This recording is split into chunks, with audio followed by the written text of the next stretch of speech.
Good evening. I'd like to call this meeting to order. Dr. Foley, roll call. President Schultz, members of the board, please let the record show that all members are present. I'd like to take a moment of silence and then the Pledge of Allegiance.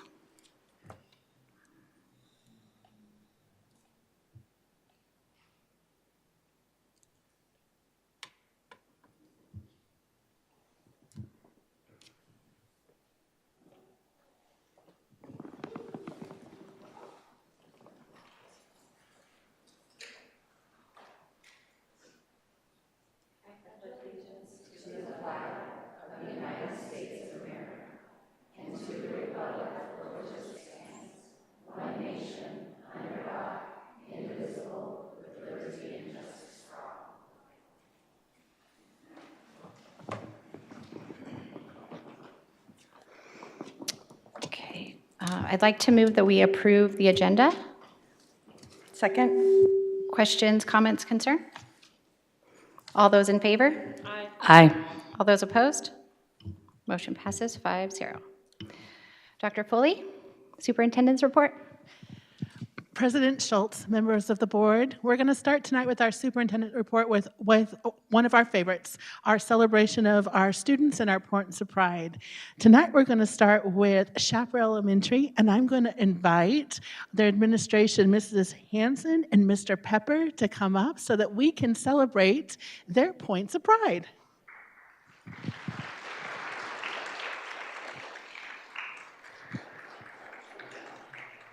I'll help hold. I can help hold. Yes. Thank you.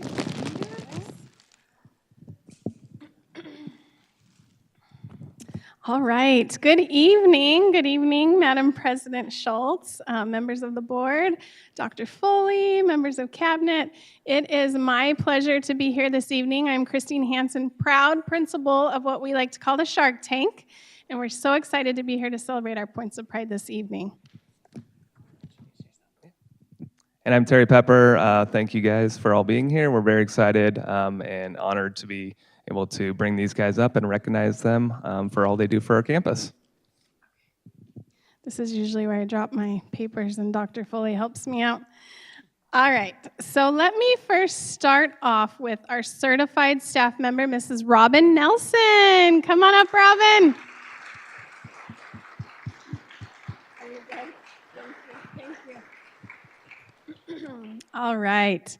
Mrs. Robin Nelson is a dedicated and caring professional educator who year after year provides a nurturing learning environment for all students. She has taught second grade since I've known her. Her holistic approach to students has allowed her to ensure high levels of growth for all students, supporting both academics and social emotional needs. She seeks out additional professional development opportunities and implements highly effective practices to meet her ever-changing student needs. Mrs. Nelson contributes to the overall well-being of our school by leading our staff shared learning action team. During Q1, she facilitated Mindfulness Mondays, all on her own, where she'd hop on the announcements and help us all start off our day on the right foot. In addition, she facilitated a whole staff professional development in which she shared her personal journey toward maintaining a healthy home and life-work balance, and inspired many staff to pursue self-care. She works well with students, staff, and families across campus, and she certainly leads by example.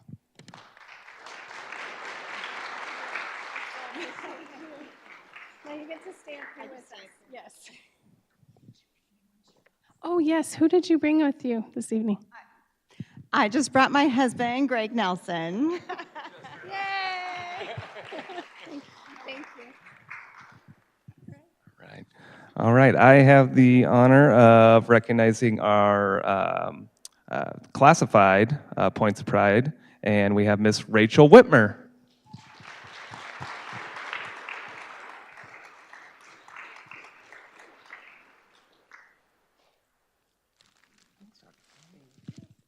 So Ms. Whitmer's been in our, as staff, part of our tank for a few years now. Her enthusiasm and positive attitude make her an amazing asset in our cafeteria as a lunch aide. She's able to think on her feet and problem solve through any situation.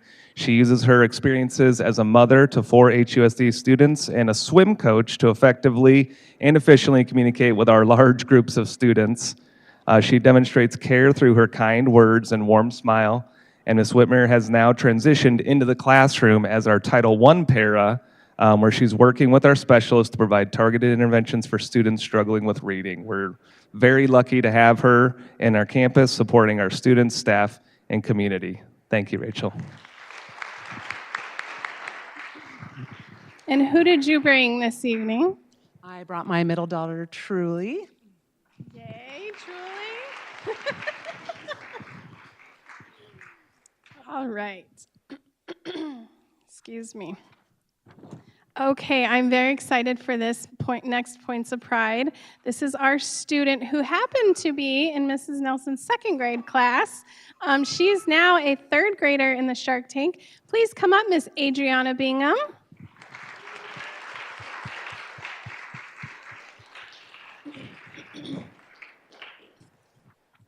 All right.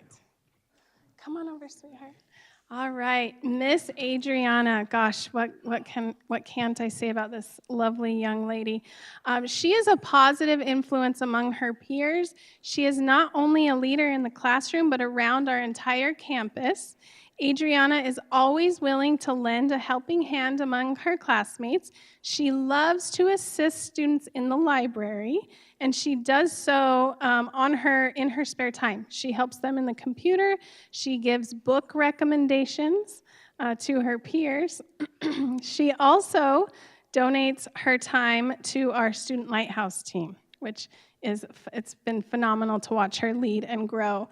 She most recently found her voice, which is Habit 8, at our Veterans Day breakfast. She mentioned to me in passing, she said, I just feel like I want to say something. I feel like I want to say thank you to everybody. And so I showed her how to work the microphone, and sure enough, she stood up on that stage with confidence, and she made sure she thanked everyone for coming that morning. So I was so proud of her. She was so nervous, but something inside of her wanted to share. She found the courage. She talked herself up. And she knocked it out of the park. So very proud of you, ma'am. She is such a positive role model on our campus, and I'm so happy for you to be recognized for all your hard work. Congrats. All right, and Miss Adriana, who did you bring this evening? I bring my mom, dad, sister, grandma, and grandpa. Hey, good job.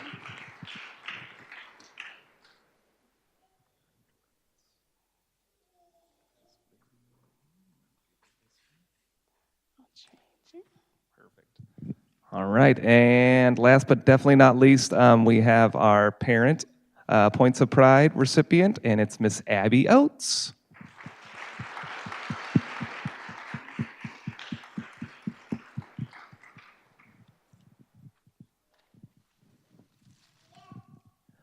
So Ms. Oates has been a volunteer in a variety of ways for many years. She supports classroom teachers with small groups, organizing, making resources for them. She participated in PTO.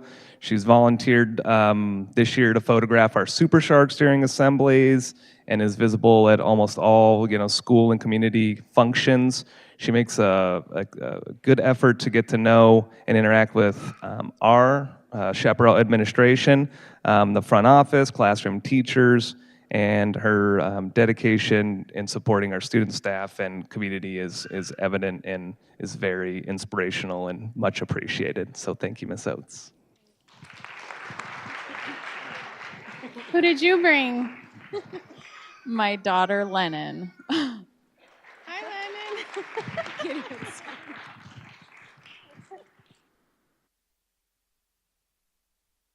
Oh, yay, come on over. You can come up, Lennon.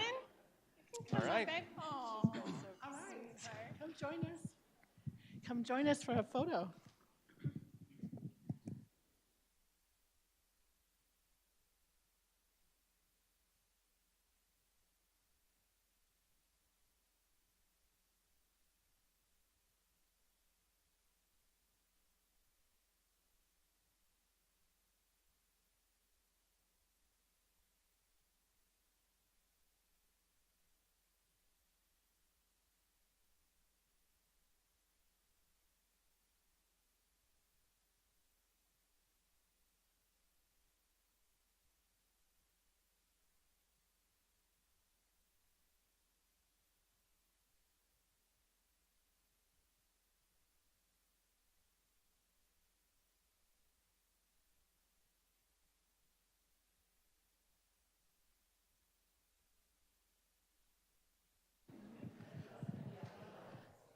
Now we want to celebrate Coronado Points of Pride. So I'm going to invite Mr. Armstrong and Mr. Griggs to come on up. I'll help hold it. Perfect.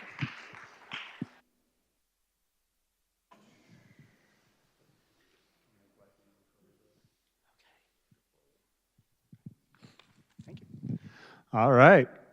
President Schultz, members of the governing board, Superintendent Foley and her cabinet, thank you for having us. We're excited. My name is Jeff Armstrong. I'm the proud principal at Coronado Elementary. We're also known as the Coyote Nation.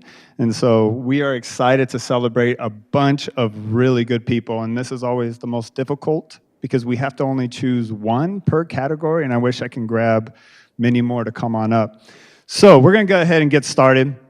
And we're going to recognize our classified staff member for Points of Pride, and that is Miss Cindy Torres.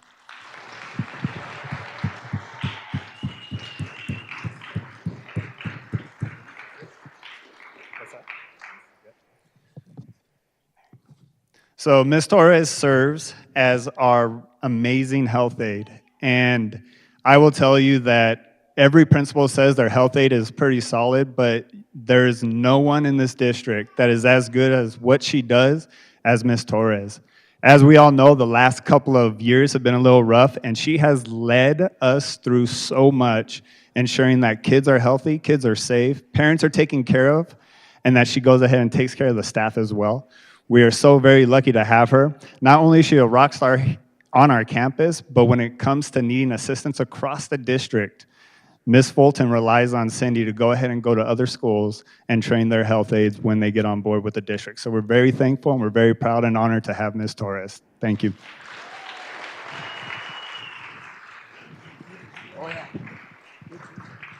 I brought my husband and my two girls, Abby and Danny.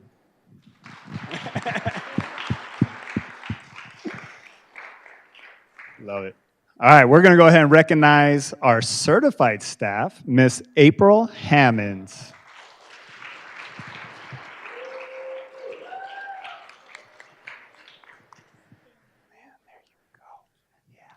Miss Hammond serves as a first grade teacher.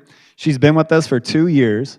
And I will tell you that when we talk about growth as educators, wanting to learn more, try something new, no matter what it is, myself, Griggs, our literacy coach, can walk into her classroom and say, hey, can you try this? And she is willing to run with it, and she's going to try it, and she's going to tell us if it worked or if it didn't work. And what she brings to her classroom in terms of culture, in terms of climate, is absolutely amazing. She cares so deep for every single kid, for who they are, not just academically, but socially and emotionally. And she will go ahead and be the first one to work with any parent to ensure that their kids are as successful as they possibly can be. We're very honored, very proud to have Ms. Hammonds on our staff, so thank you. If you want to talk about who you brought. If you haven't heard, my sweet niece in the front, my sister, and my awesome boyfriend, Daniel.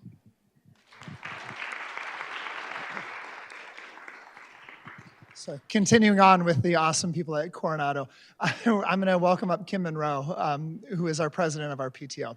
So for volunteer.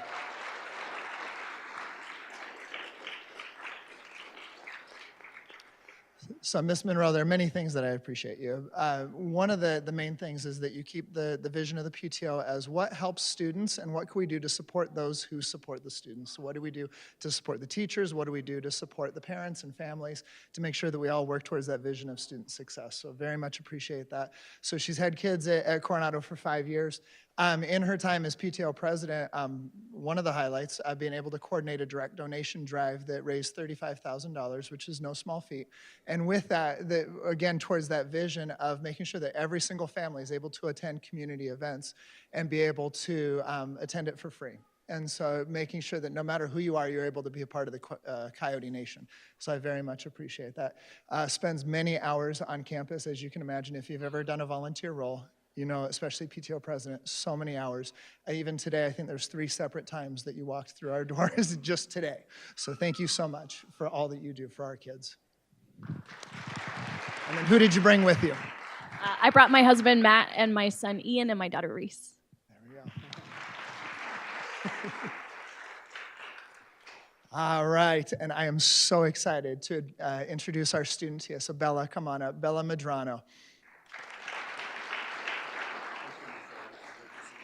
Yeah. Now, Bella knows she already got her gift. We didn't make her carry the big thing of candy up here, so she already got that. Bella, what I appreciate so much about you is how you demonstrate, when we talk about pause on the announcements, so who we are as Coronado Coyotes, positive perseverance, acting respectfully, working to potential, and staying safe. You demonstrate that every single day.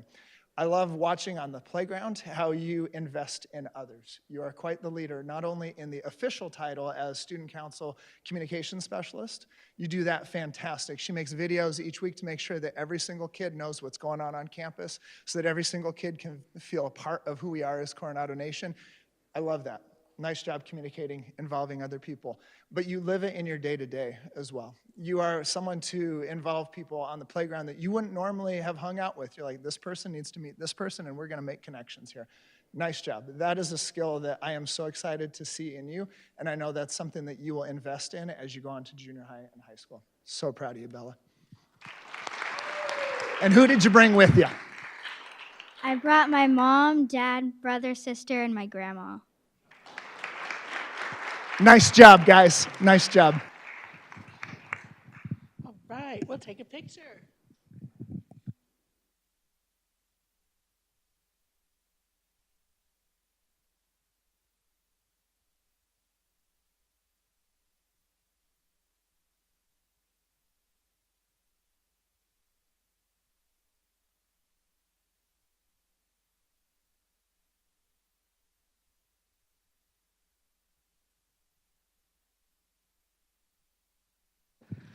Thank you, Points of Pride, for being here with us tonight. We want you to know that you are more than welcome to stay, but we also know you have school tomorrow, so if you'd like to leave, we are going to transition right now as we bring in the entire football team from Higley High School, so feel free to leave if you'd like, or stay if you should desire.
Come on in.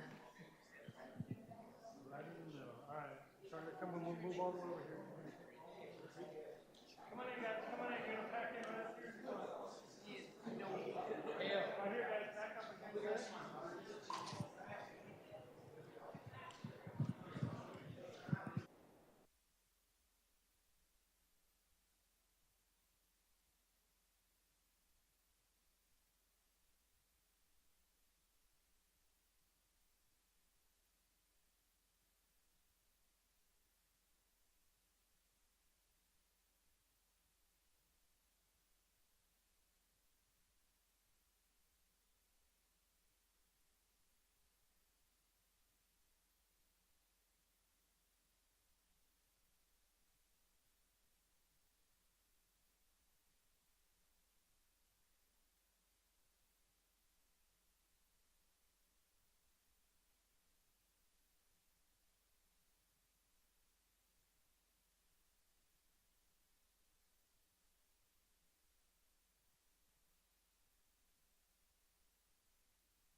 Okay. Woo! All right, Mr. Latzenheiser, please help us honor, celebrate, acknowledge our state football champions. All right.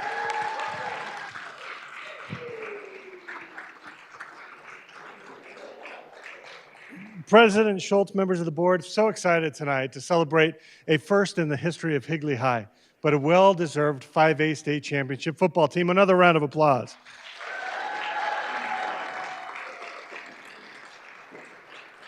So before I turn it over to Coach Zuby, just a couple highlights for those of you who went to their games. You know how exciting they were this year. 8-2 on the regular season, 4-0 in the postseason for an overall record of 12-2. But that doesn't tell the whole story. I think the stat that jumps out to me the most about this team is they outscored their opponents 614 to 304. So they more than doubled the scoring of their opponents. For those of you at the playoff games, you know that Desert Edge, pretty exciting, 45-42, had some of us sweating. And I'll be honest, the amount of praying that I did when there was a field goal lineup at Desert Mountain, I hope that amount helped that ball go through. But congratulations, what an exciting time, and then beating Cactus in the finals at ASU. So right now I'm going to turn it over to not just our own coach, Eddie Zuby, but the 5A Conference Coach of the Year, Eddie Zuby. Thank you very much.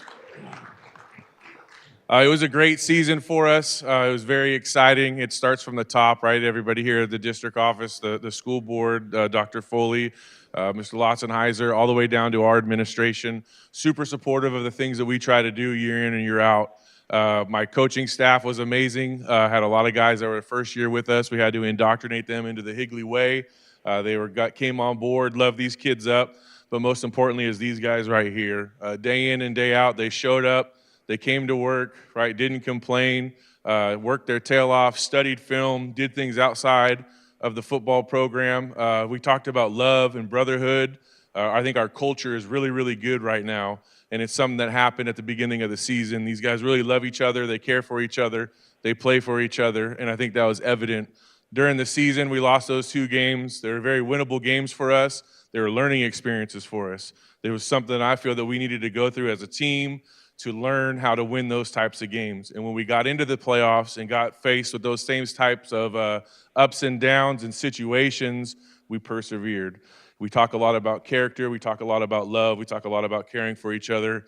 These guys are the epitome of this. They had a lot of firsts this year. We look forward for the seniors, set the bar really high. We look forward to have another great year next year. We really appreciate you having us out. This is super awesome. We love representing our district and our Higley High School. So go Knights.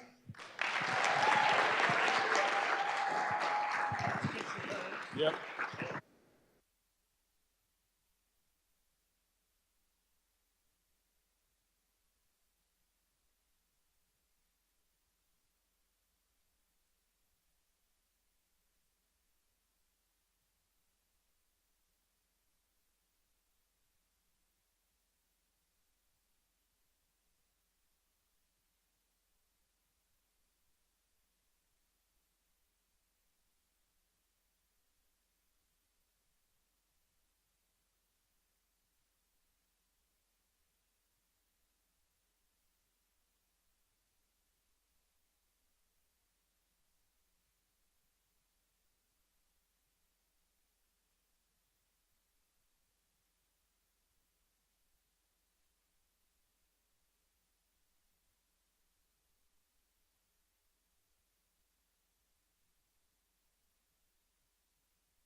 Well, that's a fun way to begin a school board meeting. To conclude the superintendent's report, I've just put up some of our upcoming events. As you know, we're really excited that next week we have our performance, our Chinese New Year performance at the HCPA, as well as kindergarten roundup and some upcoming board meetings. By no means is this an exhaustive list of the multiple things we have going on, but just a few highlights in the next several weeks. So that concludes the superintendent's report. Thank you, Dr. Foley. Request to speak. We value input from our constituents. This time has been set aside for anyone from the audience who wishes to address the board. Please remember this is not an appropriate venue to evaluate, discuss, or criticize district personnel. Policy KEB provides a process for complaints about personnel. Speakers should be aware that false statements about individuals may result in civil liability. Members of the board may not discuss items that are not on the agenda, that are not specifically identified on the agenda, therefore pursuant to ARS 38-431-01H. Action taken as a result of public comment will be limited to directing staff to study the matter, responding to any criticism, or scheduling the matter for further consideration and decision at a later date. Please limit your remarks to 3 minutes. And we have Mr. John Mason.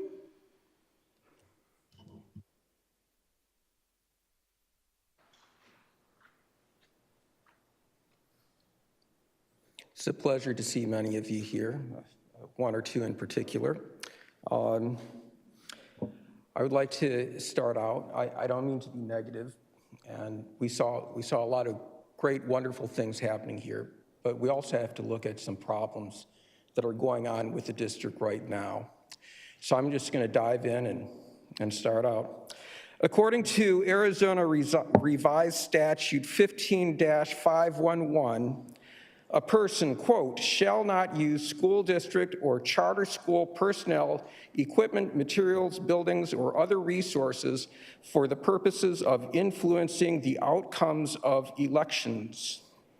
Here are 3 examples of how the district broke the law on the district website. First, the district states, quote, in order to continue to meet the needs of our students and provide them with every opportunity to succeed, HUSD is seeking approval of a bond, unquote. This is an opinion and not a fact.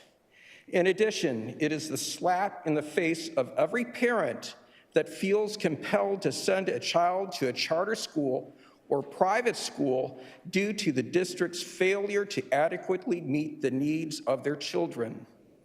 Second, the district implied that the bond would result in, quote, higher property values in the neighborhoods that surround those schools, unquote. That is an opinion and not a fact. There is no, and I looked for this, there is no research that exists to support the idea that very long-term bond to cover relatively short-term needs is a good idea. Third, the district stated that, quote, Higley Unified School District has a proven record regarding responsible stewardship of bond funds. Once again, that is an opinion and not a fact. The district famously entered a fiscally disastrous lease. According to the Gilbert Sun News article dated November 21st, 2022, quote, this has been a huge budget item, unquote. District CFO Tyler Moore stated at a November 16th board member meeting, quote, it is in every single budget conversation that we've had. Why didn't the website mention this lease? Why didn't they mention it? That is the question. Because your job is to become neutral and not to advance a bond. In my opinion, to rectify the historical problem of fiscal irresponsibility at HUSD, the district should seek out guidance from community members to ensure that the district expenditures reflects the values of the community. However, concerned citizens' efforts to review such expenditures will fail if the district misleads the public as it did on the website. Thank you very much. Thank you.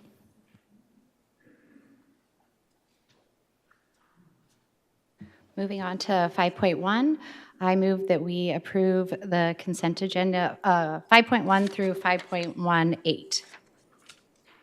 Second. Questions, comments, concerns?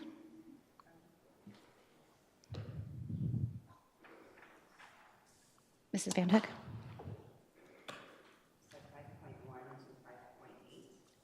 1.8, so it's the entire consent agenda.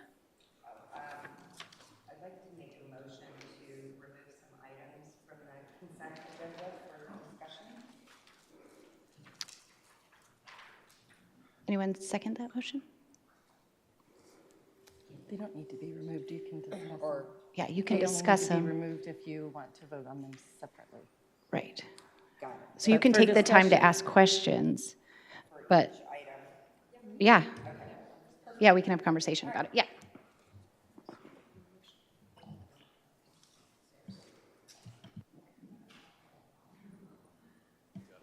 Got it.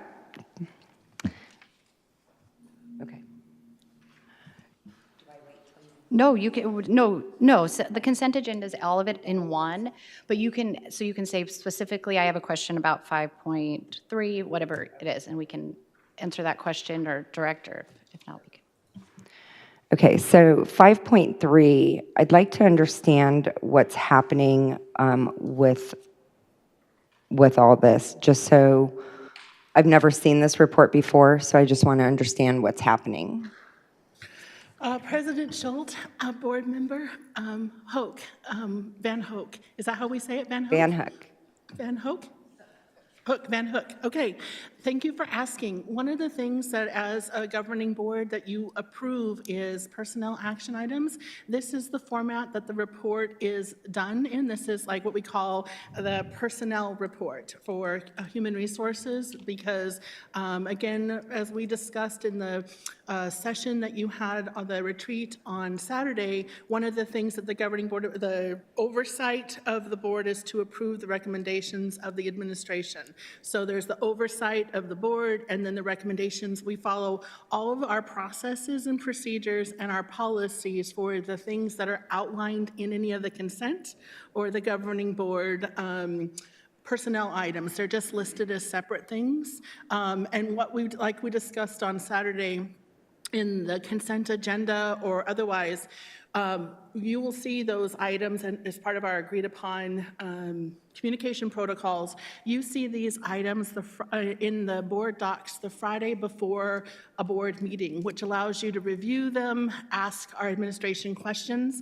Our process is that we kind of discussed on Saturday is that when you've got questions about any of those items, that you bring them to the administration's attention so that we can provide back in writing to all board members any questions, answers that you've got, because everything in there has been vetted through our process. It's just the volume of the business as usual that the board has to approve is substantial, and we always want to be accurate and timely and complete. So these are the reports and those separate items that you approve in a consent agenda that are one things, and only things that can be approved for consent go in that agenda item. This is typical practice board business that we work through that attorneys help govern and guide.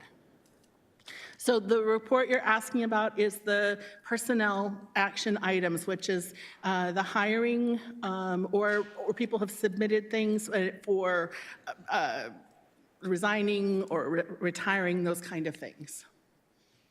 But it also includes, sorry, Dr. Foley, it also includes teacher coverage, stipends for coaching and those type of things. So it's things in our policies and procedures that they're entitled to, and we're improving them.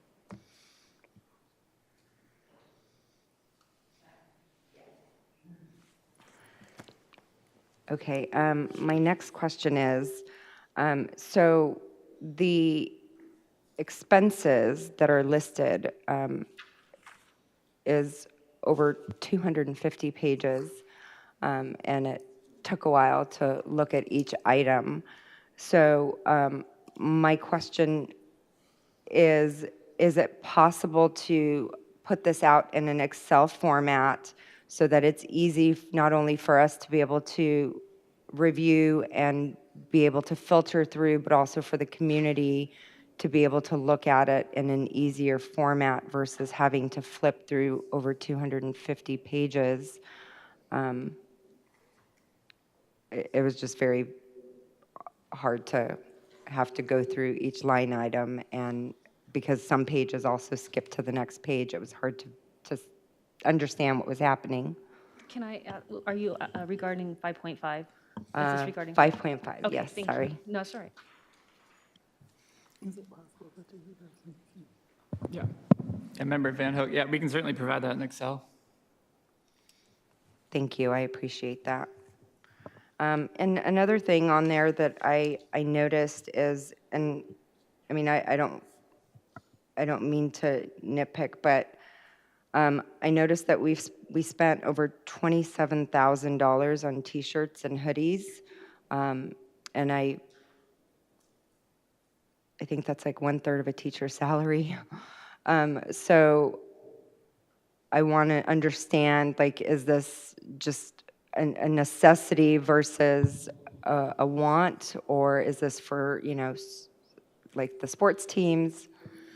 Okay, so President Schultz, Board Member Van Hook, one of the things that that you will see is when you're looking at it from the district perspective, it's all expenditures from all different pots of funds and monies, some of which were allocated for those specific things, and it's large usually because of the size of the districts. We're talking about all programs, all activities. I know that one of the things that we would be happy to do is that if we know what those questions are ahead of time, we can sit down with you and show you the funds. And again, as we kind of delved into a little bit on Saturday, there's multiple funds that we are using. There's multiple accounts that are used for different purposes. We have to follow all procurement laws. We have to follow all the correct accounts and funds. What you're seeing on those reports are the culmination of all of those things. So without the story behind each individual line item and where it's coming from and why it's coming from, it's hard to answer on the spot. But what we can do is show you the vast amount.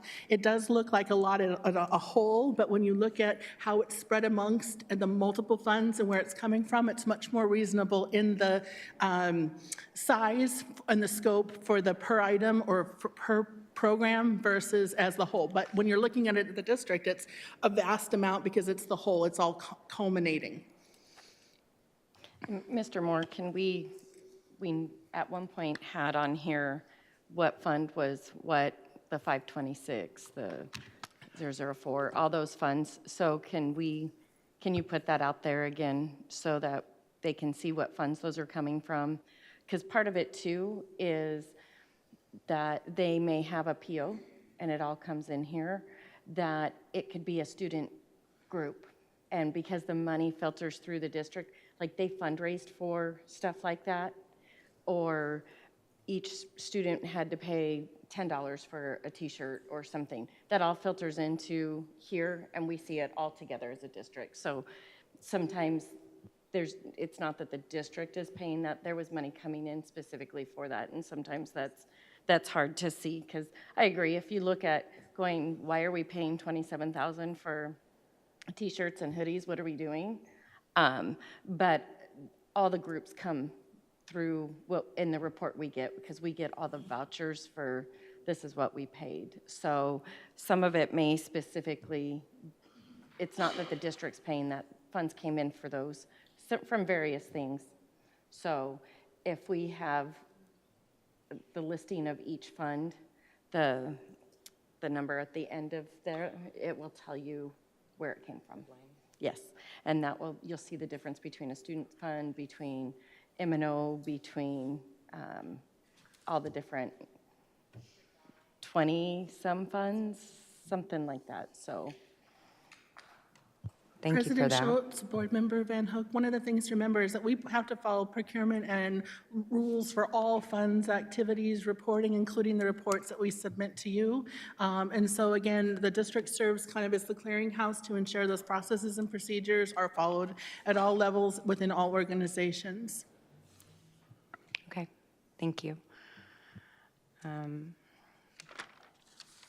Sorry, I made a lot of notes, and obviously this is my first meeting, and I'm learning, so bear with me, please. No, don't be sorry. Questions are good. So as far as 5.8, I want to understand what is column 4. In column 4, is that the amount that is still owed based upon the budgeted spending? And column 5, will there be a balance at the end of full year 23? Yeah, so you're referencing 5.8, the monthly governing board financials. On both, you're referencing the district financials, not the student activities, correct? Yes. Yeah.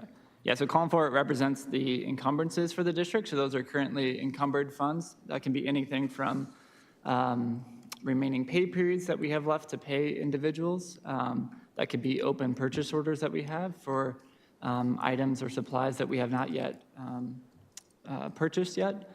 And so, yes, so how that reads is that comes off the budget balance, and then that last column there is the remaining balance year to date. Now, that's not inclusive of our total remaining expenditures for the year. As noted on here, this is unaudited financials, but this is a snapshot of where we were in November for each fund. And it looks like we'd have 35 million in M&O carryover and 9.6 million in capital. That's correct, as of November. Thank you. The items that have a negative balance, what are those and how do they get rectified? Yeah, so how grant funds work is we also mentioned this in the board retreat on Saturday. Grant funds are a reimbursable fund. They're administered by the Arizona Department of Education, and so the district, the process in which we have to get reimbursement, the district expenses the whatever it may be that's approved in the grant. So we incur the expense, and then we ask the Arizona Department of Revenue for reimbursement for those funds. So when you see a negative balance, those are expenses that we've incurred, and we are either in the process of submitting a reimbursement to the Arizona Department of Education for that expense, or it has not yet hit our account yet. And do they typically reimburse every time? Yes, yeah. So if you see, we have a budget that's allocated by ADE, and so that budget, they'll reimburse us up to that budget amount. So we're always operating within our budget. There's just a lag between, when you have a third-party administrator, there's a lag between the time in which we expense the funds and which we get the revenue. That is the current model in which the Arizona Department of Education operates under, and so we are not alone in that. Every school district operates in the same fashion. Okay, and then the Easter carryover, what happens with that? So ESSER is, again, another grant fund, so that is reimbursable. How that's showing on this is as a budget balance remaining. And again, a lot of that is lagged between when we actually expense the fund and when we get reimbursed for that fund. So none of that is carry forward, and so all that has to be expensed by 2024. Okay, and then 2 more questions. What's the difference between the budget controlled and the cash controlled? So again, yeah, we mentioned this in the board retreat on Saturday, but a budget controlled fund is derived from a budget, typically formula controlled, much like our maintenance and operations budget. It's formula controlled by student count, and the state has a formula that's in statute. And so we may have differences in cash and budget, but we utilize the budget controlled fund because that's what we're obligated to utilize under the state formula. Cash controlled fund, those are actual dollars received by the district. So those are largely, if you look down the list, student activities, auxiliary, rentals. Those are revenues that we've garnered or basically collected from vendors, parents, et cetera. And then on the flip side, expenditures are the same thing. Those are actual hard expenditures from that cash fund. So it operates much like your personal bank account. What you take in is what you have, and what you expense is what you expense. So. And then is there a target carryover for each different line item to handle emergencies? Yeah, typically the district has operated with contingencies in some of the larger cash-controlled funds, specifically food service, civic center, which is rentals, indirect costs, and Medicaid reimbursement. We bring those up annually on our annual financial report. We also mentioned those typically at some point in the budget process as well. The rest are typically student derived or specific, like insurance refunds, like that's specific to that's just an accounting fund that we have to use when we have an insurance reimbursable. And so it typically gets expensed right out of that. But all the 525, 526, and 530 accounts are managed at the school site. We just serve as the accounting bypass for those funds, and we don't touch those student funds. So there's no specific dollar amount we target for those because those are student funds that the district just manages. Thank you. That's all I have. Yeah, absolutely. And Ms. Van Hook, I appreciate you asking questions, and Mr. Moore, I know, and you stated it several times, a lot of this was covered in our retreat on Saturday. Was it recorded by chance? No. Okay.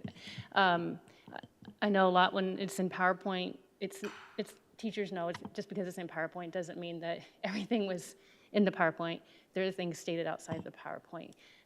So don't ever apologize for asking questions. I always have questions. And I just thank you for your patience as you reiterate things. And I go back to our meetings, even after we've been in meetings, to listen to what everybody says I have to. There's no way we can absorb all the information that's given, but I appreciate you all sharing again, and you'll probably say it 100 times over.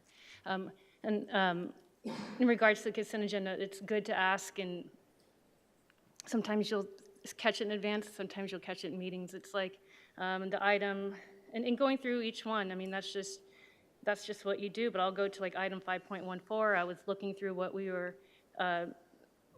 we purchased for the new school or the new building, and I came across the one that had like an ottoman, and it said it was like $6.45. And I'm like, what? I found an error, look at me, right? And no, it was for a part. So you just ask questions, and but I want a $6. No, that's what I was like writing down the website. My God. I did go to the website.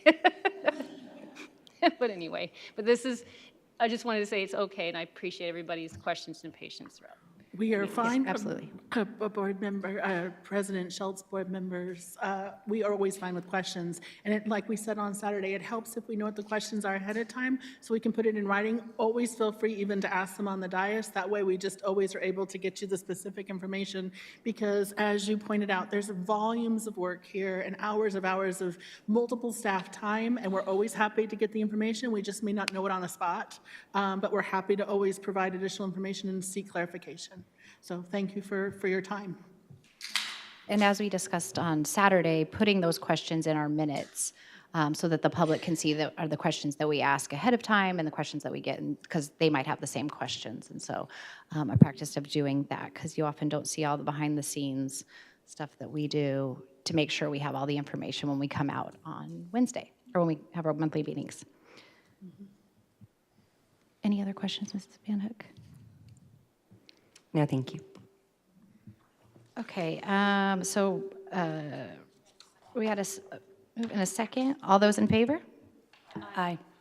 All those opposed? Or any opposed? Consent agenda passes 5-0. And with that, Mrs. Richards? President Schultz, members of the board, I'm delighted this evening to come with a recommendation. We are bringing Ms. Karen Johnson as a recommended individual for your HR Executive Director position. She comes with extensive experience in HR and with schools. So she worked in Kyrene School District, Scottsdale Community College, and Arizona Western College. So I'm going to make her stand up and wave to us.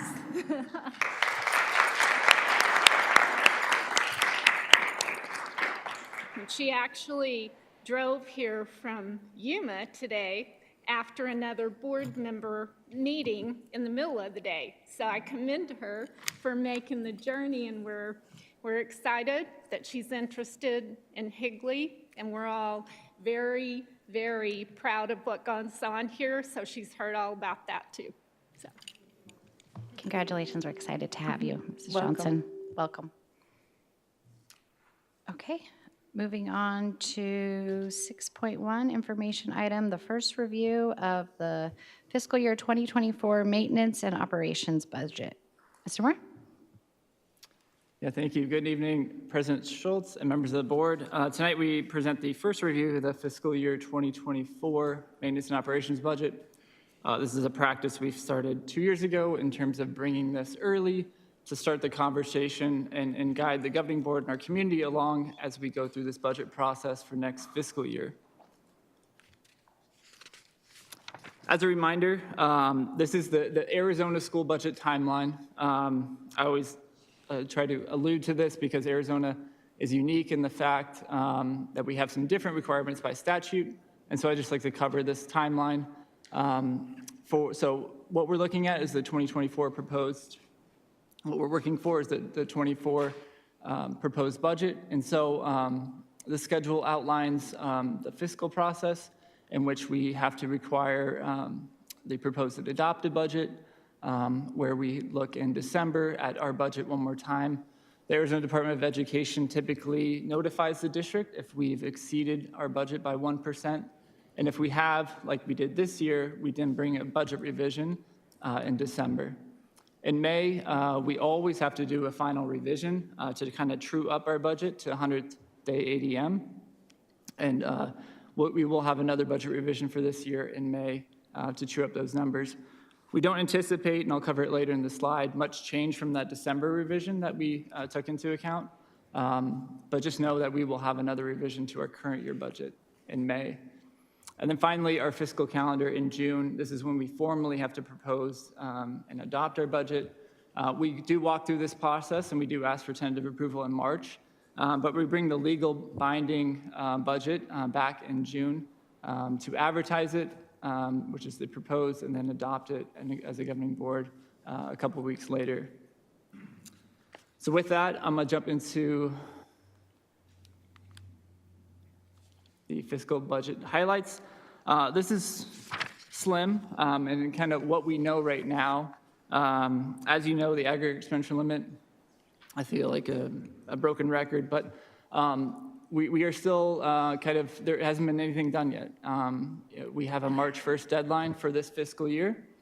There's been conversation that both the governor and the legislature are working towards an exemption or some sort of agreement to exempt districts from this for this fiscal year, but that has not taken place yet, and we still are facing that March 1st deadline. So for fiscal 24, is that exemption going to be another 1 year?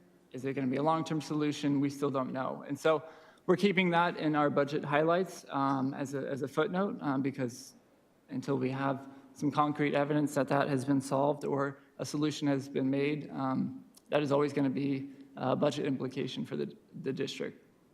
Other budget implications, we do know the Arizona State Retirement System is increasing their contribution rate by 0.12%. For the governing board and the public, the district is a member of the Arizona State Retirement System. And so that increase will take effect on both the district and the employee side. That increase is approximately $60,000. And so just know that. M&O to capital transfer for the middle school lease. As you know, we've been working on refinancing. I say that term loosely, but it's really looking for a COPS deal. And we do have preliminary kind of numbers on that financing. We do close February 2nd, but what we do know is the payments will approximately be $3.6 million, about double the savings when we initially came to the board a couple months ago. And so that's about $600,000 savings to our operational budget every year, which is a huge win for this district. We didn't get rid of the lease, but we did eliminate a majority of the fees, and we did hit the market in a good time and got good rates. So I will have that final payment schedule February 2nd, and I'll maybe present a whole slide on that. I think it's well deserved on the February 28th board meeting when we review the budget for the second time. We do know we'll be proposing transferring additional M&O to capital to support our capital needs. This was our preliminary plan if the bond did not pass. And so on February 8th, we will present our first review of our capital budget. And at that time, we will propose, or at least bring a information item with a recommendation that outlines that transfer amount and what that will serve, what purpose that will serve. Lastly, what we do know and what we're assuming in this budget projection is that we'll get a 2% inflation adjustment to the base level support. That base level support is the per pupil amount per the formula in our budget.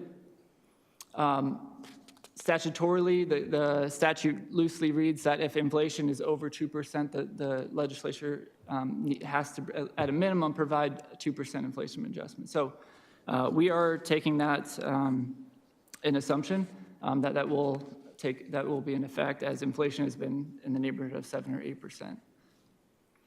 Lastly, we do know since the increase in state retirement and with limited budgetary funds next year for compensation increases, we're currently looking at some employee insurance enhancements. So as the board knows, we moved to self-insurance this year, and we are already realizing the fruit of the benefits of that transition. So the district has had low claims to date, and we are realizing some savings in that self-insurance fund. So what we're currently researching and working with our benefits manager, and we will soon be working with Ms. Johnson on kind of surveying our employees and seeing where they would be interested in terms of enhancing certain programs. And then taking that back to Kairos, our insurance administrator, and working to price some of those out and see what we can do realistically next year to enhance our benefits package. So more to come on that.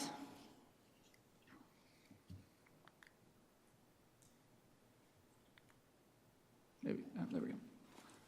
Okay, so this is what our fiscal 24 budget projection looks like right now. As the board recalls, or for our new members, in December 14th, we took a revised budget, revising our budget in M&O particularly up about $700,000 to a revised general budget limit of $119,873,246. That budget does not take into consideration a potential AEL reduction, and I have another slide that will go into a little more detail on that. But that is where we stand right now. So looking into fiscal 24, which is next year's budget, we're estimating a proposed general budget limit of $122,878,132. This is taking into consideration a flat, no increase to ADM, our current practice. Inflation at 2% to the base level support, which is the per pupil amount in the formula. We do know we're going to take into consideration that $60,000 increase to ASRS. This does not take into consideration the M&O to capital transfer yet, because we do not have a final number on what that total transfer amount will be. The biggest area where we're seeing a continued increase in not really savings, but increase to the budget is budget balance carry forward. So we have that estimated at $26 million right now. A large portion of that is, again, towards vacancy savings. We are struggling to fill positions, particularly in the classified hourly department, our grounds, our transportation drivers, our custodial staff. And so that's continuing to increase that budget balance carry forward, which is one-time funding. And we'll look to basically have some recommendations to address that on the February 28th meeting when we do our second pass on the M&O budget. But you'll see right now, we're estimating an increase of $3 million. Again, this is our first pass at this. We'll have some more information on the second review. Again, I just wanted to footnote the AEL. Again, I feel like a broken record, but it's here. It was still no solution, but The impact to this year's budget would be approximately $22 million. We did carry over 24 million, a little over 24 million. So if the AEL did not get passed, the district would be in a place where we would not, any operations would not be halted. We would be able to continue as is.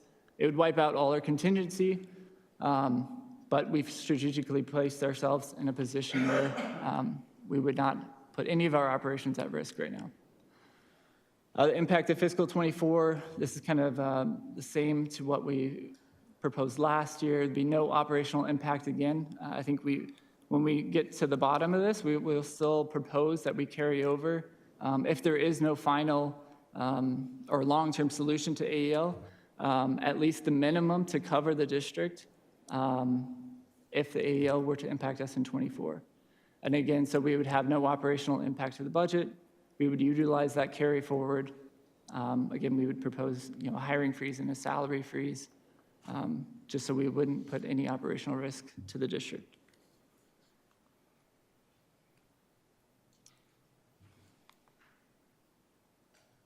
Come on. All right, well, this slide is a kind of a tease. I need to remind the board too, we are 6 months out before our fiscal date starts. So we are working, we do know, and with conversations with our insurance, our property insurance vendor, as well as utilities, we do know there's going to be increases. We do not have those renewal rates just yet. We hope to have those by our second pass, but we did want to make the board aware of these areas in which we do project to see at least some increases as we work through the process. I do want to note the projected compensation increases. We have started negotiations with our meet and confer team. We use an interest-based negotiation process. We hope to have those wrapped up at our next meeting on February 16th, and a recommendation to the board on February 28th. And so more to come here. So here's a highlight of our calendar and the items we'll bring over the next couple of months. Again, I mentioned February 8th, we'll take a look at our first review of our capital budget. We'll continue our practice of having our budget summary and going through a high-level department overview of each department's kind of capital budget. February 22nd, we'll bring a second review of our M&O budget. At that point, we'll be able to fill in some more information here and have a clearer picture. March 8th, we'll bring a third review if necessary, or just ask for tentative approval of the M&O budget so we can issue contracts to our administrators and certified staff. At that same meeting, we'll also present a second review of our capital budget. And then on April 5th, we'll continue the same practice for our M&O budget and ask for tentative approval for our capital budget, which allows us to get out and procure some of those long lead items that we may need to start the July 1 fiscal year. And then again, I put the June the dates in there. Those are our statutorily official dates in which we propose and adopt our budget, which is the culmination of everything we're going to talk through for today, all the way through June. So with that, if there's any questions, I'll be happy to answer any. Questions? Mrs. Van Hook? I like to ask questions. Sorry. Okay. As far as the enhancements for insurance, so it's not because staff is asking for enhancements, it's just something that you're thinking ahead and you're going to go out to them and ask things that they might want? Yeah, we're proactively utilizing the savings that we've accrued from moving to a self-insurance plan to put that back into our employees.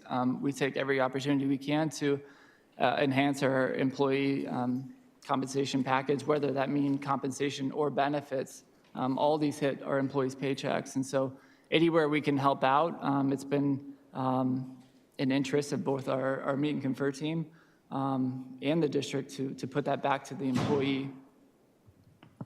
Mr. Moore, last year, April, I believe, when we switched from 2 years ago, sorry. It feels like 2 years ago. Wow. We switched to self-insured and we were able.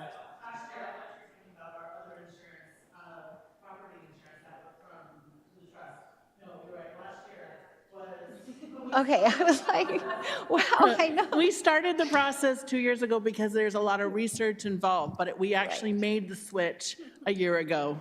Thank you, sorry. No, it all runs together. It does. We switched to self-insured, I'm sorry. And so we were able to save a great deal of money from that. And so then we're able to give back to the employees and hopefully ask them if there are things, dental or dependent type things that we're able to provide to them rather than take away benefits or increase benefits or costs. So save money, yes. And also that money can only be used for that. We can't move it around. Thank you, Mrs. Reese.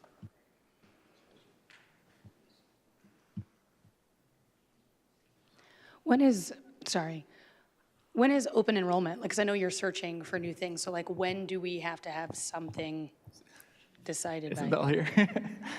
Yeah, member Wade, I think we're targeting April, May. Last week in April and then the first 2 weeks in May. Yeah. We do anticipate bringing an information item in either March, or it'll probably have to be March, regarding our benefits and what we're proposing next year, at least a summary to kind of summarize maybe our survey, summarize the pricing of that, and kind of look at what we're renewing for next year. So Something else to give you an idea, because having worked here before, in years past where it wasn't as good as we've changed it to previously, I have teacher friends who either have pre-existing conditions like myself or knew they were going to get pregnant, et cetera, and left the district because the cost here just wasn't enough in order to be able to get the care that they needed. And it was better in certain places, certain cases, different districts were that option for them, or they left entirely. And so that's the idea of changing it is definitely beneficial if we can't, like if the AEL doesn't pass and we are in a situation in which we can't increase salaries, but if we can decrease your benefits, we're still then giving you more money to take home. And that's, we count pennies a lot. President Schultz, Board Member Wade, and that is in direct alignment to two of our strategic plan focuses, which was where we can save money and also put in value for our employees and give them voice where we can. And these are some of the work and areas that we researched to put into that are examples of alignment to that work.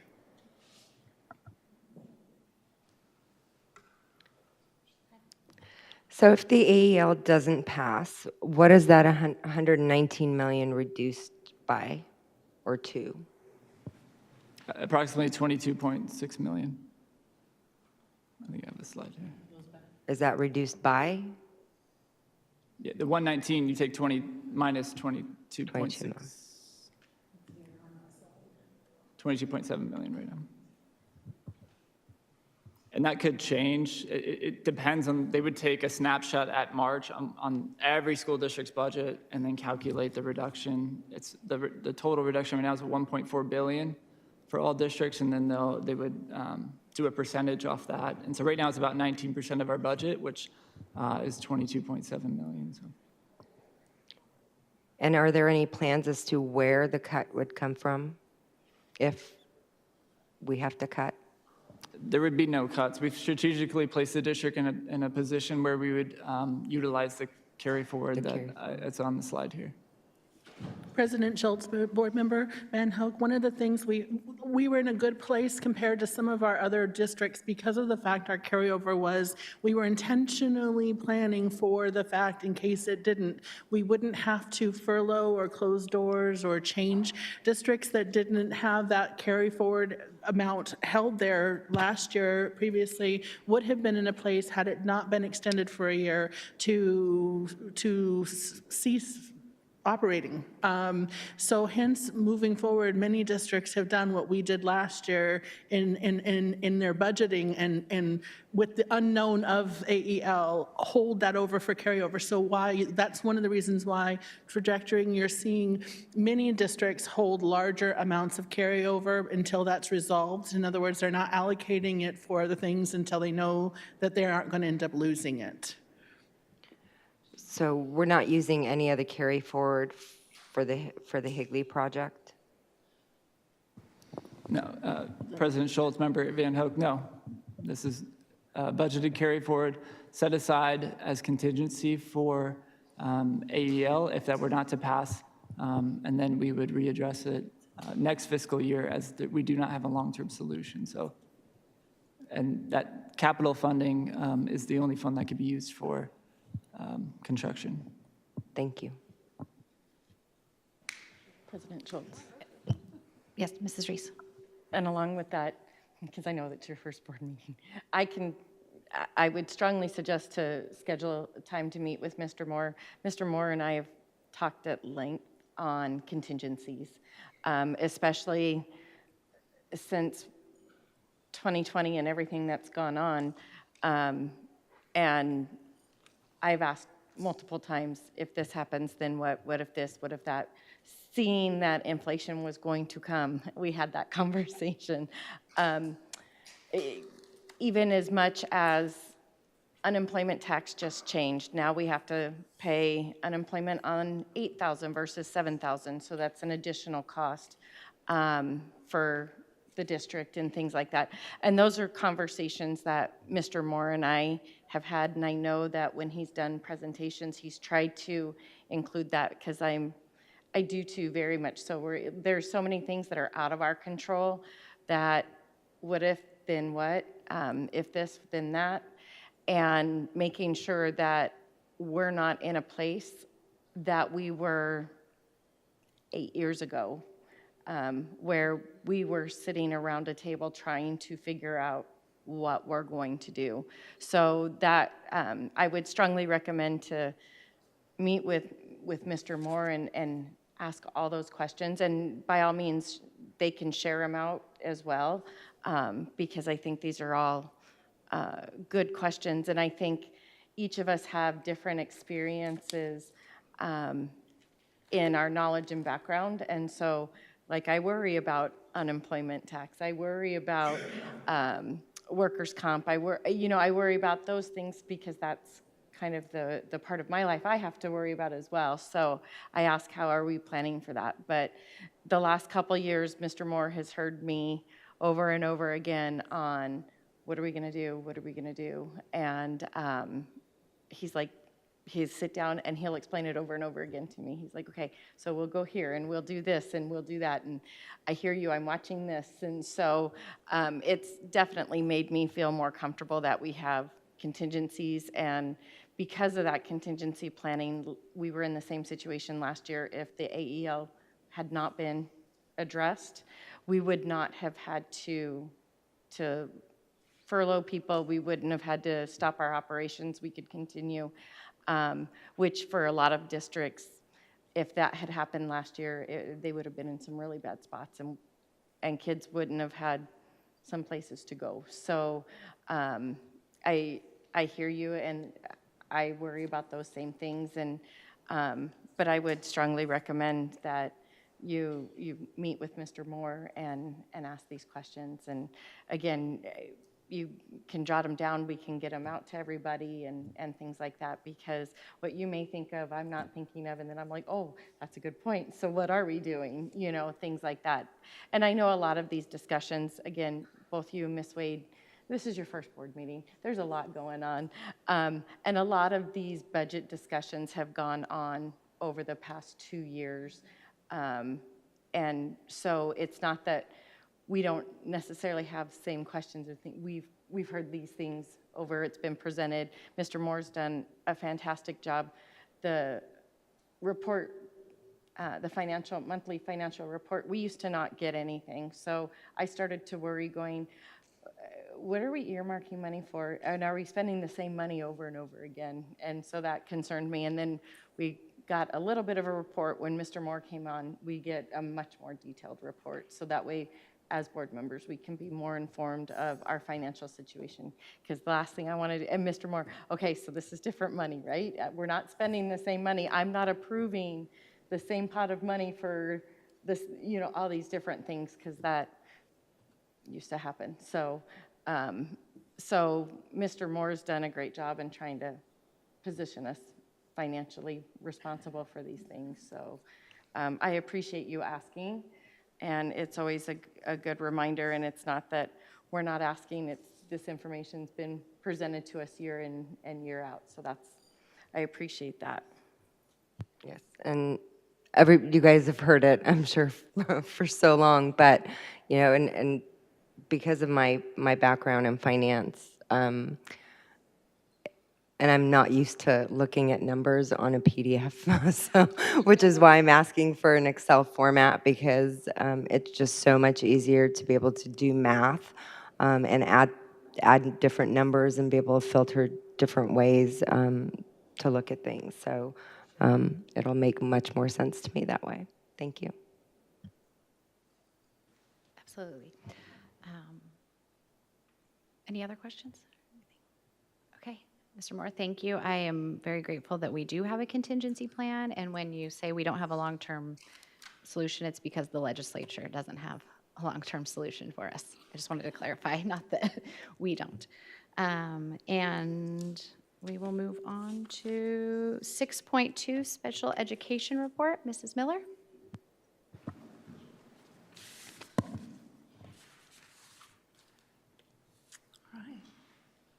President Schultz, members of the board, I am really excited today to spend some time going over our special education programs and reviewing some of the great things that we are doing. I want to start first by acknowledging that the success of the special education programs has everything to do with the wonderful staff that we have in HUSD, from the sites to the district office, that continually work with our department to support our students with special needs, to make them a part of their communities. Higley thrives to be an inclusive environment for our special education students, and I can say with confidence that that is what we've done, and that our special education students are a part of our community. So I wanted to begin by sharing a little bit of the history of our special education numbers. On October 1st, we're required to provide to the state a count of our special education students. So there you can see the count as the years have gone. This year, our count is a little bit lower than we had anticipated, but we know that the district enrollment is also down. We also know that we have refined our MTSS process, so our intervention process. So we know that a lot of students that may have been identified prior to October 1st are in that MTSS intervention process and had not yet entered into the special education evaluation process.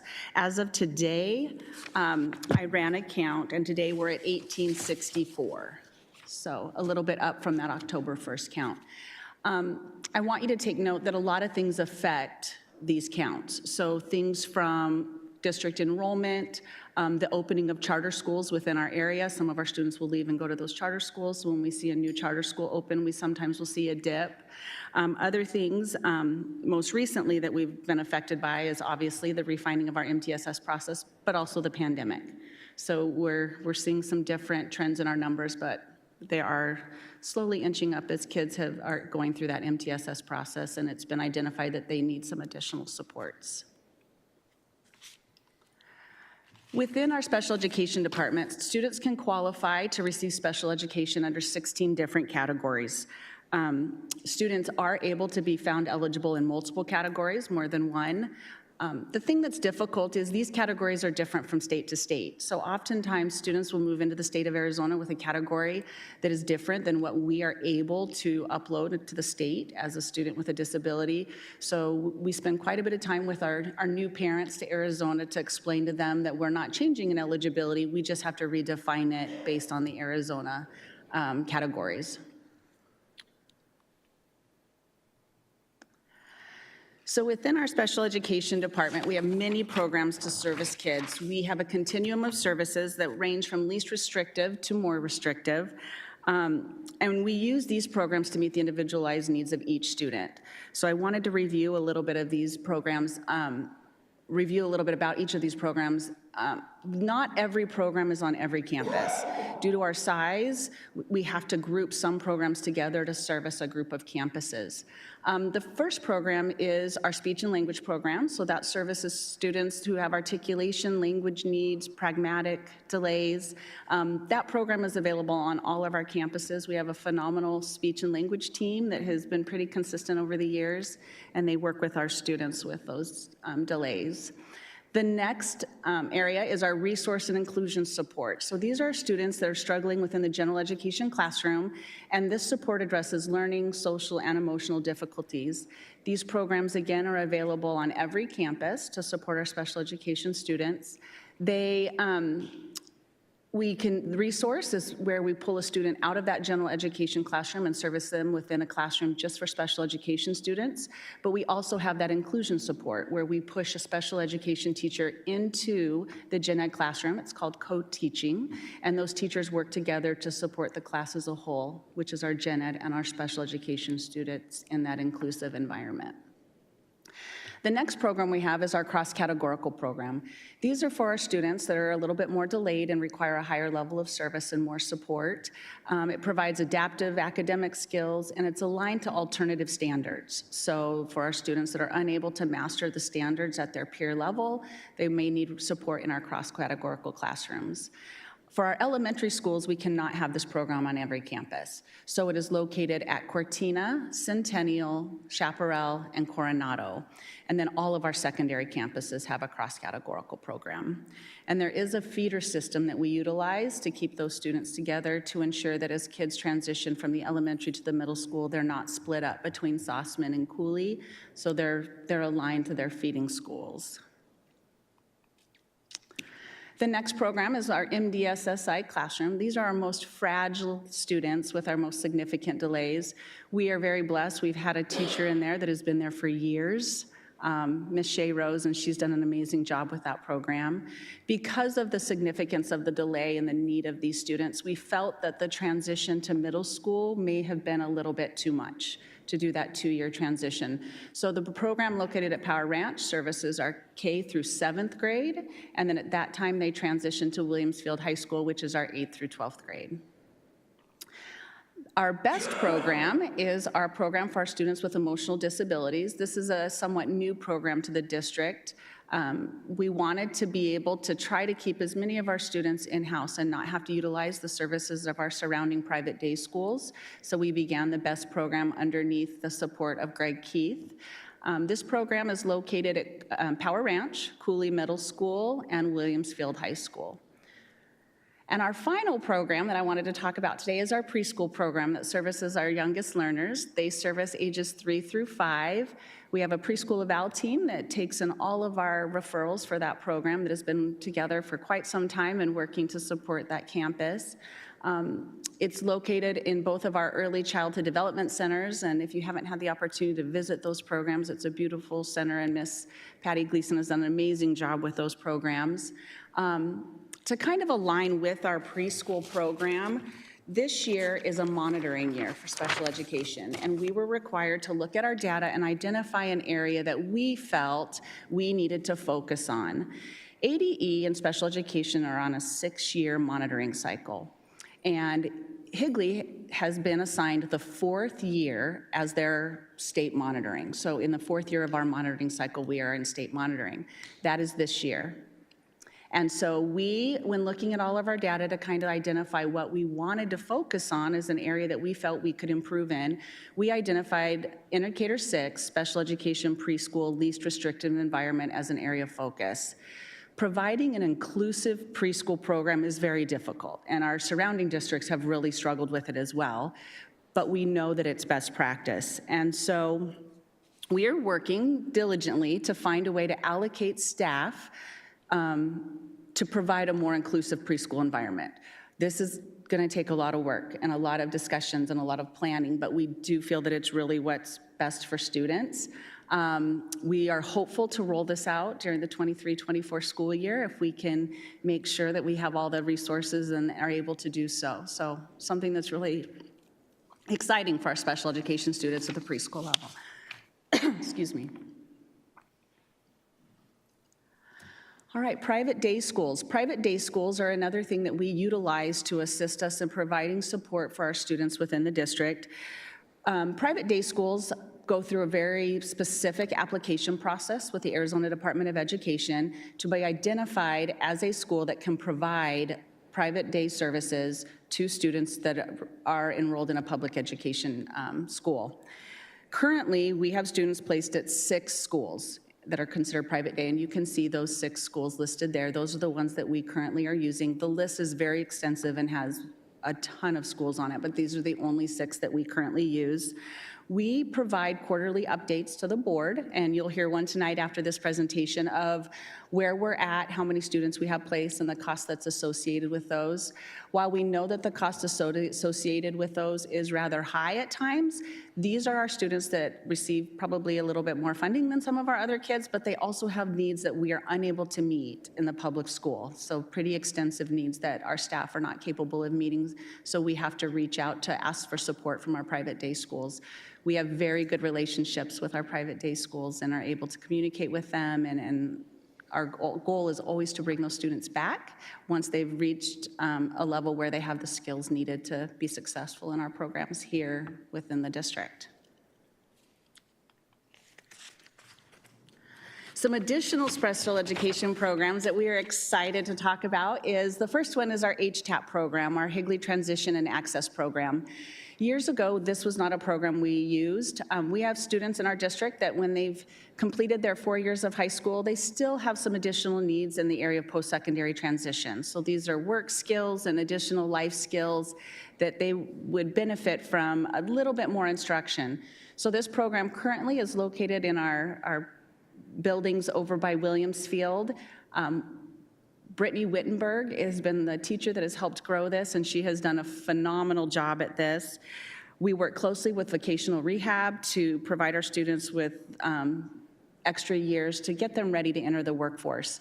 This program also does a phenomenal job in supporting families and understanding the resources that are out in the community and the things that can support them as their students transition out of high school. That's a scary time for a lot of our parents on what's next for their students, and this program kind of bridges that gap for them. This program has been a true blessing to our district, and at the end of the year you'll be invited to attend the HTAP graduation ceremony, and if there's any way possible that you can do so, it will be the highlight of your year. It's a neat thing. Mrs. Miller, before you move on, the picture, this Boeing picture, I believe that one of the students was just hired by Boeing, is that? He was. Boeing has put in place a special needs program for students. They go through a vocational training program. They're certified to do a lot of the circuit work, and then they hire those students on. So yes, one of our students has been hired at Boeing and is working there. The next program is our Unified Sports Program that's located at Higley and Williamsfield High School. This is a program that encourages our special needs students to participate in AIA sports through the support of typical peers playing alongside each other. This has become a favorite among our families and students. If you haven't had the opportunity to attend a Unified game, it is a wonderful opportunity to just see the relationships that are forged and developed in this program. Watching the interaction that develops is truly seen, not just on the field, but you see it on the campus as well. You know, leading back into that inclusive environment, you can feel that our special education students are a part of campuses, and it's programs like these that have helped develop that. We have a wait list on peers at Higley High School that want to join this program because we cannot have everyone in the program. It's a true blessing, again, to our students to really bridge the gap between special ed and gen ed. The funny thing with this program is you see just as much growth in the special education students, but you see sometimes even more growth in some of our general education students that participate in this program. SPED and the strategic plan. As we worked with Cabinet and Dr. Foley in the development of the strategic plan, we wanted to make sure that special education was a part of that and that we were making decisions that aligned to that strategic plan. As a department, we selected strategic anchor communication and community relations as our focus this year, and we've worked as a development to make sure that all the decisions we make, the supports we offer, the communication we put out aligns directly to the strategic plan, but specifically to the strategic anchor. This includes the implementation of our bridging parent nights, which you can see the flyers up there. These are meetings for our parents who have preschool special education students moving to kinder, or elementary students moving to middle school, or middle school moving to high school. It's an opportunity for those parents to come and ask those questions that they didn't want to ask at the Meet the Teacher or the special night that's for those middle school kids. It allows our teams on those campuses to kind of present what it looks like at middle school in comparison to elementary school, and just have that one-on-one interaction and start to really develop those relationships with those teams on those campuses. We know that these transitions are stressful for students and parents, and this is an effort for us to put something together that will help ease that stress, but also help us better prepare for those students on that first day so that we know who's coming and we're prepared for them as well. Our first parent meeting will be our preschool to kinder parent meeting, which is scheduled for January 25th, and we actually anticipate quite a few parents attending that, so we're excited to see what that brings. In addition to these parent bridging meetings, we've also implemented our special education parent university. We, after COVID and everything calmed down, we saw a need to connect with our parents and have those conversations about all the things SPED. We know it's a difficult process. We know it's confusing at times, and we wanted to kind of open up the forum and give parents an opportunity to learn a little bit more. Our first Parent SPED University was focusing on the evaluation report. I believe at that presentation we had 5 parents attend, so very small. Our last presentation was on the IEP Explained and just helping parents understand the IEP. We had over 20 people at that event, as well as staff members that came to participate, so it's been very successful. Our last presentation of this year will focus on understanding what's next after high school, so the legal avenues that parents have to be aware of, the DDD, Department of Developmental Disabilities, that process and how to navigate that, as well as vocational rehab, so helping with that. So we're excited to continue this. We've already identified some areas that we need to refine to ensure that this continues and meets the needs of our parents. And that's all. Do you have any questions? Mrs. Anderson? Thank you. First of all, phenomenal work. And I can't imagine the difference this is making. We all want to focus on Higley is a great district and the things we're doing, but just really focusing on people's lives. Because as students are becoming, or we're becoming more aware of students and their disabilities and their struggles, I can imagine there are probably parents that are probably running to the doctor as well and finding out about their lives and then learning how to parent. And the fact that you have parent meetings or communication really making a difference. But my question, and it may feed over into your next presentation, but I just wanted to ask because I've heard rumors, and I hate when rumors are out there, but I've heard that if a school recommends testing versus parents ask for testing, there is a cost. One goes to the school, or one is school possibly funded and or partially or whatever, and one is more parent funded. Is that true? And so which led to the, well, you know, they didn't act on it or they want to do it because of? President Schultz or Vice President Anderson, that is not the case. So whenever the decision is made to move forward with special education testing for student, the cost is 100% incurred by the district.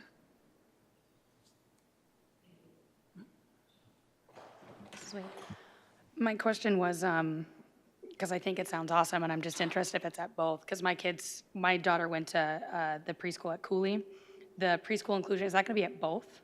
Or just are you doing Cooley or Sossaman for the the pre-K inclusion classes. President Schultz, Board Member Wade, the preschool to elementary parent meeting will be held here at the district office. Is that what you're? No, I'm talking about, because you talked about you wanted to, I think it was for next Oh, the school year. inclusionary. Okay. Yeah, like, are you doing It will be for at both preschools. We will have identical programs at both preschools. That's awesome. I just wanted to see if it was at both or not. That's cool. Thank you.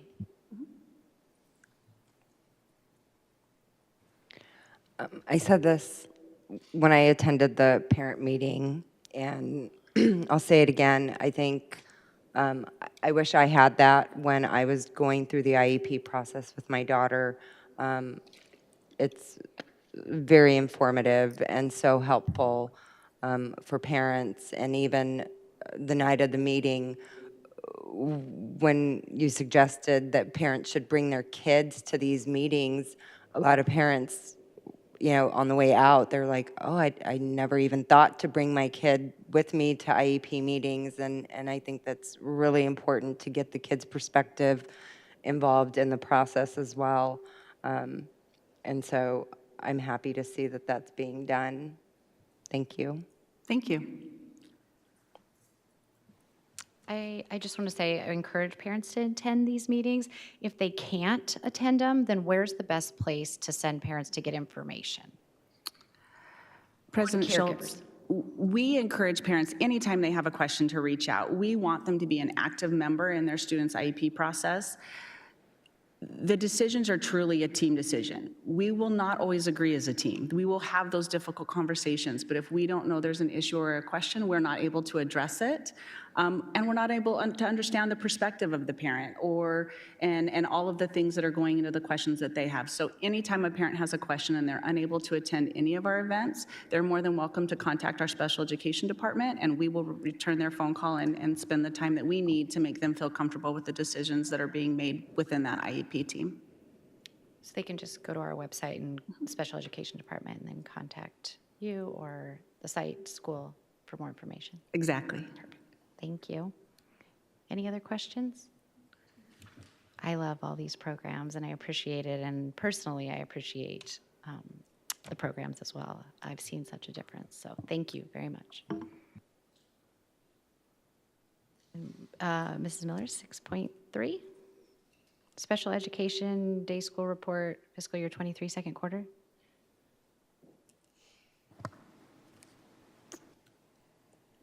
President Schultz, members of the board, as I stated earlier, this will come to you quarterly. You'll receive the same report each quarter. It will look identical, except the numbers will change. As you can see, we have a total budget and where we're going to fall. As of right now, we're under budget, and we anticipate to stay there. Again, there are always unforeseen circumstances. The special education is a moving target, but this is where we are at after the second quarter. President Schultz, one of the reasons that we bring these to you quarterly, this was one of the things that our leadership team did in addition to fiscal transparency, because some of these are very large ticket items. We're talking about different budgets, and this was one of the things that we instituted, is bringing you quarterly updates so that you could see where we were in the spending of those and if things needed to be adjusted. That also helped you give a gauge of what we spent one year, so when we come with the budget for the next year, you saw why we might have allocated different amounts for that based upon the need. President Schultz, would you mind, could you please remind us of what the expenditures include? And I think you gave information at our retreat, but how much you're receiving per pupil? You may not have those numbers with you, but if whatever you have Well, off the top of your head. these include this President Schultz, Vice President Anderson, these include our tuition for our students that attend the private day school, as well as any additional service that they may require, for example, speech and language support, occupational therapy support, physical therapy support, counseling for some of our students. This also includes transportation for those students when we have to outsource transportation due to our difficulty in finding drivers to do that. It also includes ESY. So that's extended school year. Extended school year in Higley typically occurs in June, but for some of our private day schools, it goes into July, which is why you'll see it on this report for those campuses that had extended school year in July. Any other questions? Thank you, Mrs. Miller. Move on to 6.4, quarterly ESI report. I believe that's Mrs. Richards. President Schultz, members of the board, you will see expenditures in terms of ESI or our sub-budget. And I think it's important to remind you that we're here in October when Ms. Martins brought a recommendation that we increase our sub rates. We were having a really difficult time getting subs, and so the recommendation was a daily rate from $125 to $165, and then a long-term rate from $145 to $185 after 21 days of subbing. We also have learned Mondays and Fridays are challenging days, so we look at that 185 number. I believe that Tyler can attest to the fact that in Meet and Confer, they're getting positive feedback that we're filling these positions now, thanks to this recommendation, but that has had an impact on our budget, but I think it's well worth it. Mrs. Richards, can you just take a moment for our new board members to explain what ESI is and everything? Okay, so we work with an organization to for them to approve subs that can come into our schools. They work closely with us to make sure that they're qualified, they have the appropriate fingerprint background checks, and that we put them in the right place in these buildings. So it's worked out well for us. Ms. Anderson, Vice President Anderson, is well acquainted with how we used to do this, correct? Used to be a spreadsheet and a cell phone. Yeah. So Erica, our sub-coordinator, gets here in the middle of the night and starts working with ESI to make sure our positions are filled. So a lot of districts in the state work through ESI now, rather than doing it all in-house.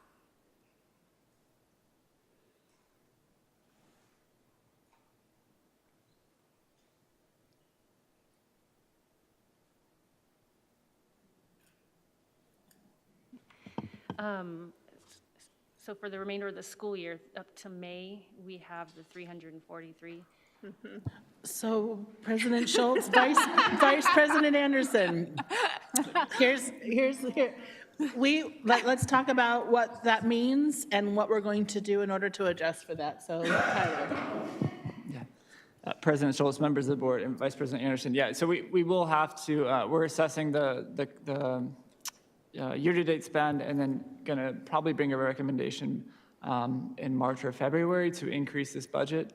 Again, we approved this budget back in June or July, predated before we made that increase to that sub-rate. So we've been operating off this original budget from the 125 daily rate, 125 daily, and then 145 long-term subs. So we are right now working to assess what the budgetary needs would be for the remainder of the year. Yeah, 344,000 is probably not going to be sufficient. So, but we wanted to do our due diligence first and bring a recommendation that will cover us for the remainder of the year, rather than bring several increases. So. Then what happens is then we know what it will cost us for the year. So when we bring you the authorization at the beginning of next year, it would look like what we know what the cost has been increased to so that we can project accordingly. This is one of those things that we continue to do and fiscally address and adjust as we need to in alignment with our policy.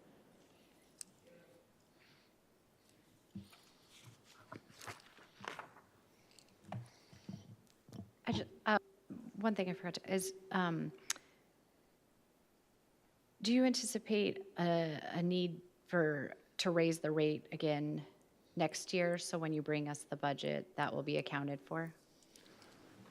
President Schultz, members of the board, one of the things we've been discussing in Meet and Confer is applying whatever compensation increase we come up to to this subrate as well, to continue to move that needle forward and rather than being reactive as a district, be proactive because we know this is a competitive area.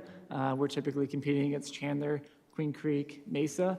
And as soon as one district goes up, the next district goes up, and then all of a sudden our fill percentages drop to 60, 70%. So we're hovering around 80, 90% fill rates.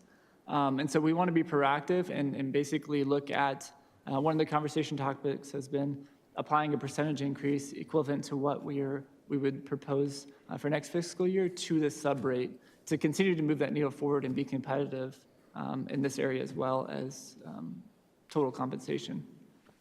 So that when we approve the teacher or the staff increases, the subrates would follow.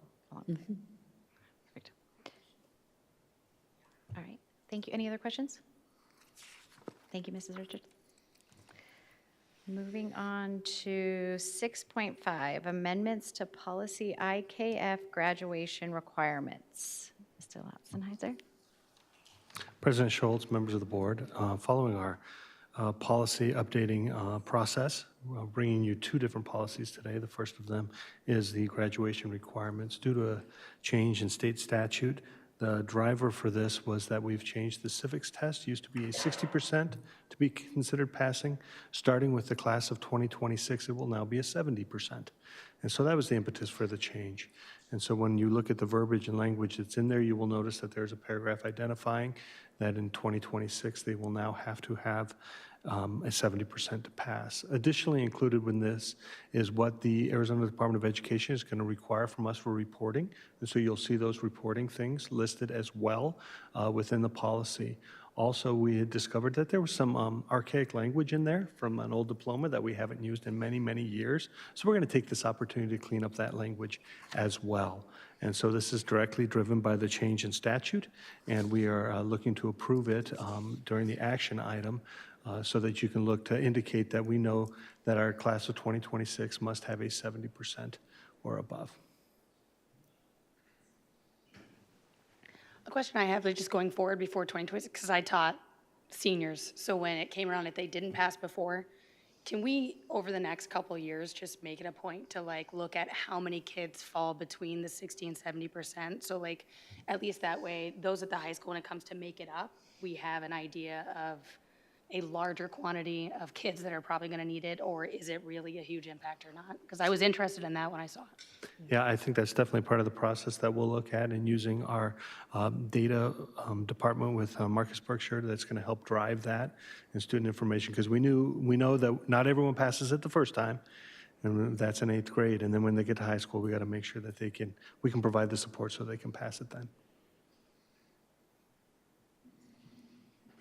Any other questions? Moving on to 6.6, Mr. Latzenheiser. President Schultz, members of the board, once again, this is driven by a change in statute, and I know there was a question. This was directly referring to the Save Women's Sports Act, and so you will see language in there, and I'll summarize it in my own words. Basically, a biological males may not compete in any sport that's considered female, but biological females can compete in any sport. It doesn't matter what it's labeled at. And so if you look at the verbiage there, there's a definition now in a section, it's right up there at the top, male, female, and co-ed designation, and this is determined by the biological sex of the student. And you will notice that as you scroll down, it says athletic teams or sports designated for females, women, or girls may not be open to students of the male sex. And so that is directly coming from statute and following that process. Additionally, this was another one where once we got into it, I believe this policy hadn't been updated since 2001. And so there were some things about concussions and concussion protocols that we have already done for many, many years, but now we're putting them in the policy to make sure that we are complying with what is happening from there. For those of you who are parents of athletes, you're familiar with Brain Book and you're familiar with Register My Athlete, and that is where we follow all the laws and guidance from the AIA, and now it's spelled out in policy. And so when you looked and saw a lot of the different things that were added, it's just to make sure that we are following and put in policy processes that we are already doing to make sure that our parents are aware of the implications of concussions and traumatic brain injuries during athletics. Thank you. Any questions? This is just updating us for the new laws. And we'll move on. I'm sorry. It was just a comment. I just found it, you were stating about the concussion, and I just found it humorous, if you will, that when you look at the policy in there, 2001 was the date since it was last approved. Yeah. Yeah, we've been, what? Oh, I'm sorry. I was just making a statement that 2001 was the last time that policy had been Updated. Well, happy to get it updated now, though, so we can move forward. I think because if you're doing it already, then you just sometimes things get put aside, right? As far as it goes, oh, we know the policy, we know what we're supposed to do, so. President Anderson, President Schultz, Vice President Anderson, thank you. One of the things you've noticed is the theme of processes and procedures. What we've been working on is looking through the policy process as a way of documenting it, whether it's in an exhibit or whether it's in it's more explicit. And that's been a theme of the work that we've been really working hard on over the last couple of years. And obviously, the volumes of what needed to be done from previous years is what we're trying to catch up with, as well as anything new. And so we have, as we kind of talked about, what's legal and problematic and proactive. And so that's why, as you've seen, we're lovingly referring to it Policy Palooza. It's going to keep coming. And so we will keep bringing those to you and updating them as needed. But the documentation of that is really important. And that's been one of the themes and focuses. So hence, you'll continue to see more of these coming to you. Mine's not a question so much as a point of clarification. The idea that the Save Women's Sports law is something that we are legally obligated to do, and the idea of an individual who's assigned a gender at birth and how they progress through with sports in our district kind of deal. I just wanted to make sure that that was just clear. That's all. Thank you. All right, thank you, Mr. Latzenheiser. And we'll move on to action item 7.1. I move that we approve policy IKF graduation requirements. Seconded. Comments, questions, concerns? All those in favor? Aye. Any opposed? Motion passes 5-0. And 7.2, I move that we approve policy JJIB interscholastic sports. Second. Is that Anna? Oh. I think Anna, yep. All right, and all those in favor? Aye. Aye. Any opposed? Motion passes 5-0. Future agenda items. We have a list here of our future agenda items. Is there something that any board members want to see coming up besides this? This may be more for your superintendent report, but I think I would like to get information on the community attendance to these not only special education programs, but drug awareness, preschool, kindergarten, anything. I'd love to know how we're doing on each one. I agree. And they're amazing programs that you're doing. I attended the Snapchat program. Yes, that was very well attended, and it was very terrifying and great information. So I encourage the community to look at the different information programs that we're providing, because there's a lot of parent information nights that are going on beyond special ed that Mrs. Miller talked about tonight that are very, very helpful as a parent trying to navigate social media and all of the different things out there beyond school. President Schultz, Vice President Anderson, we'll be happy to provide those updates. And one of the other things we've been working on as well is providing, we're updating our website. As you know, that's one of the other focus goals we've had, where we can have a nice place to store information. So if you weren't able to attend that event but want to reference that information at a later time, we're organizing that in a way that people can go back and reference that information. So we will provide those updates for you as well. Thank you. Anything else? President Schultz? Yes. I just wanted to clarify as well, when on our future agenda items, we do try and put some time frames on them. We used to not, and then we'd be like, this has been on here for a while. When are we going to get to it? So that way you guys know when to expect, that we all know when to expect an update or information to come to us. So if you ever want to see additional items added, then it will be assigned a time. Sometimes it takes a little longer. We've had these things on here, but they go in a process and do take time to get to. So, but I just wanted to mention that. So in February, we'll be getting an update on our marketing plan and information. So thank you. And I was remiss at the beginning of our meeting to welcome our 2 new board members. I apologize. It's my first meeting too as president. So I want to welcome Mrs. Wade and Mrs. Van Hook to our board, and looking forward to a great rest of the year as a board and doing great things for the district. So thank you for serving and being on the board with us, and Mrs. Anderson and Mrs. Reese. And this time I move that we adjourn the meeting.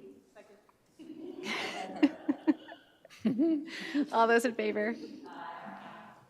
Motion passes 5-0. Thank you. Have a good night.